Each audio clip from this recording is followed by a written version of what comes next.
Hello दोस्तों। तो आज मैं आपके लिए लाया हूँ एक और नई वीडियो। तो दोस्तों, मुझे आपकी तरफ से काफ़ी प्यार मिल रहा है, इसके लिए काफ़ी धन्यवाद। बट दोस्तों, मैं आपसे एक रिक्वेस्ट और करना चाहूँगा कि आप वीडियो को देखने के साथ साथ चैनल को सब्सक्राइब और वीडियो को लाइक या जो भी आपके समझ में आए आप मुझे कमेंट में बता सकते हैं। तो चलिए शुरू करते हैं आपकी एक और तरोताज़ा वीडियो। तो स्टार्ट करते हैं। एक बिहार की रहने वाली 14 साल की सरिता एक बेहद अहम लड़की थी, जिसे अपने दोस्तों के साथ स्कूल जाना और खेलना पसंद था। वह अपने परिवार की सबसे छोटी सदस्य थी, इसलिए उसे सब खूब प्यार करते थे। उसके बड़े भाई की हाल ही में शादी हुई थी, इसलिए अब सरिता के परिवार में एक और सदस्य, उसकी भाभी, जुड़ गई थी। शादी के समय ही सरिता अपने भाई के भाई महेश से मिली, जो अक्सर उसके घर आया करता था। महेश और सरिता और धीरे धीरे एक दूसरे का साथ पसंद आने लगा और वे एक दूसरे के साथ ज़्यादातर समय बिताने लगे। सरिता बहुत जल्दी किसी से भी दोस्ती कर लिया करती थी और उसे नए लोगों से बातें करना और मिलना बहुत अच्छा लगता था।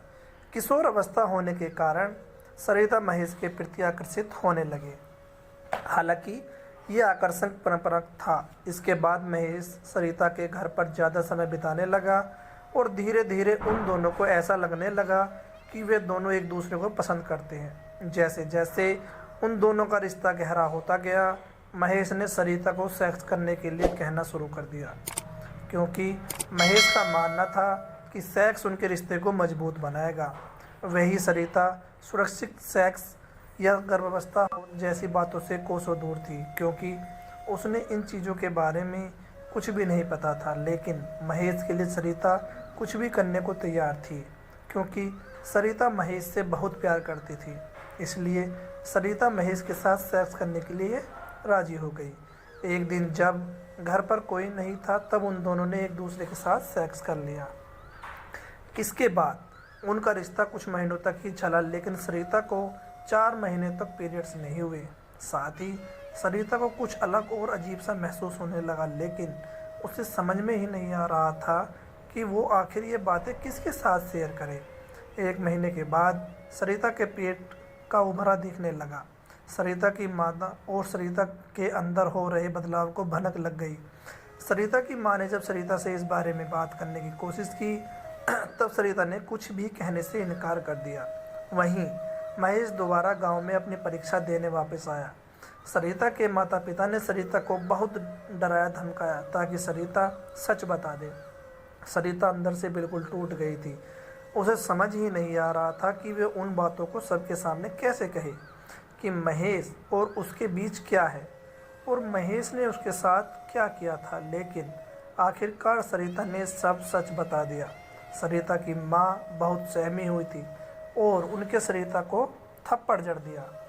उन्होंने समझ नहीं आ रहा था कि वो इन दोनों को किसके कहे, क्योंकि गांव में ऐसा कोई नहीं था जिसे इस बारे में बताया जा सके, क्योंकि बदनामी होने का भी डर था।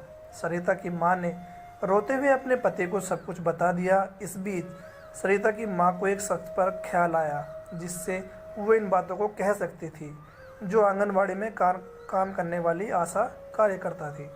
अपने साथ सरिता को लेकर वे आशा कार्यकर्ता के पास पहुंची। सरिता की मां चाहती थी कि जितना जल्दी हो सके सरिता का गर्भपात करा दिया जाए। इस पर आशा दीदी ने उन्हें बताया कि सरकारी अस्पताल में गर्भपात करना मुश्किल होगा, क्योंकि सरिता अभी नाबालिग है और इस सरकारी अस्पताल में गर्भपात कराने पर पूरे गांव में बात फैल जाएगी। क्या तुम चाहती हो कि ऐसा हो?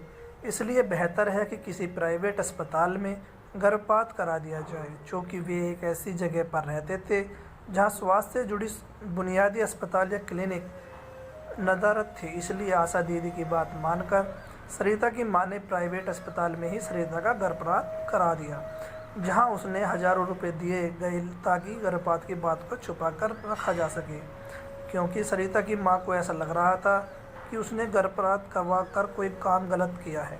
इसके बाद सरिता कभी बाहर दिखी ही नहीं। उसका स्कूल आना जाना बंद कर दिया और अब उसका ज़्यादातर समय घर के काम बिताते ज़्यादा था, जहाँ तक कि उसे पता ही नहीं कि उसने क्या किया है, उसके शरीर के साथ क्या हुआ है और क्यों आप उसे ही बुरा भला कह रहे हैं और महेश बाहर घूम रहा है, उसे कोई कुछ नहीं कह रहा। आखिर क्यों सरिता इस दर्द को अकेले महसूस करे? तो दोस्तों आपको हमारी वीडियो कैसी लगी आप हमें कमेंट में बता सकते हैं और चैनल को सब्सक्राइब कर लें। थैंक यू दोस्तों।